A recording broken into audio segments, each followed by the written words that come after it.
Hola a todos. Hoy nos vamos a sumergir en unos textos muy antiguos para explorar ideas potentísimas sobre algo que nos toca a todos: la fe, la duda y cómo se vive en comunidad. Va a ser un viaje fascinante a la psicología de la creencia. Y todo arranca con una pregunta, que es la pregunta del millón, la que resuena siglo tras siglo. ¿De verdad es posible creer sin ver? Esa es la cuestión que vamos a intentar desgranar hoy. Muy bien, pues vamos al lío. Nuestra historia empieza en un sitio cargado de tensión. Un cuarto que es un espacio físico, sí, pero sobre todo es un estado mental.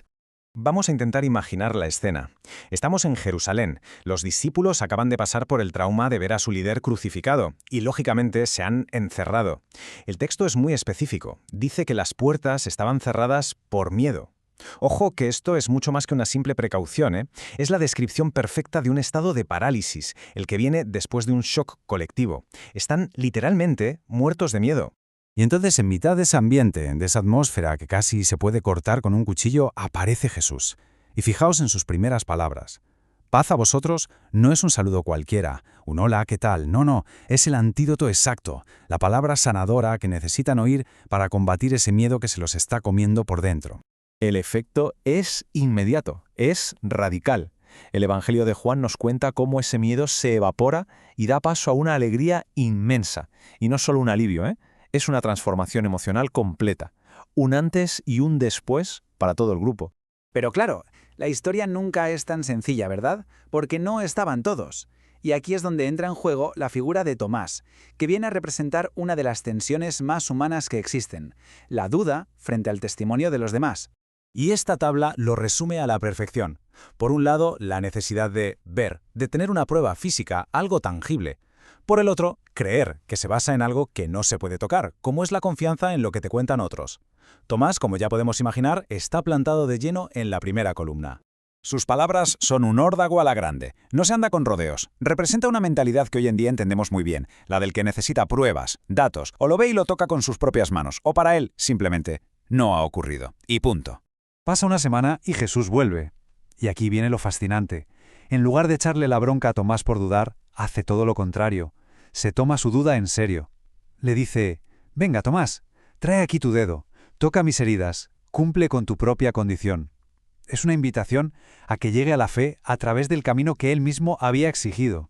Y la respuesta de Tomás, es el clímax total de su viaje.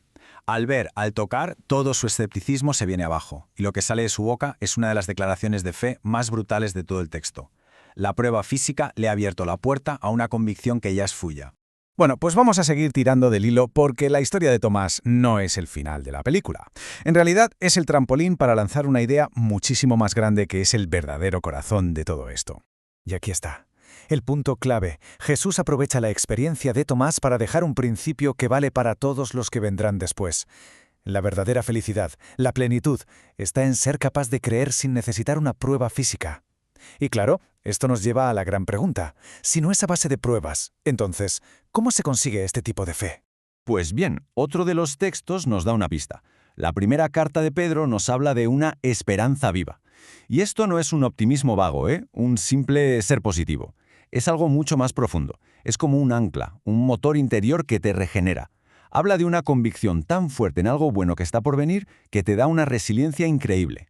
Y lo realmente bueno de este concepto es que no habla de una fe de cristal, de esa que se rompe al primer golpe.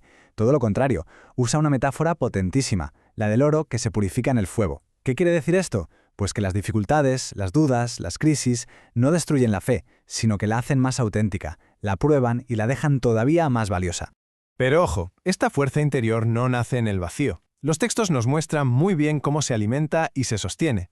En grupo. Cómo la fe de uno se convierte en la fuerza de todos. El libro de los Hechos de los Apóstoles nos pinta un retrato muy claro. Es casi como una receta de su vida diaria, que giraba en torno a estos 4 pilares: aprender juntos, compartir la vida de verdad, tener ritos comunes y rezar juntos. Estas eran las prácticas que hacían que su fe fuera algo real, algo concreto. Y el resultado de todo esto era un estilo de vida, revolucionario. Crearon una red de apoyo mutuo, tanto emocional como material, que era increíble. Compartían lo que tenían según lo que cada uno necesitaba. No era un ideal abstracto, era su día a día. Y el texto lo describe con unas palabras preciosas. Comían juntos con alegría y sencillez de corazón.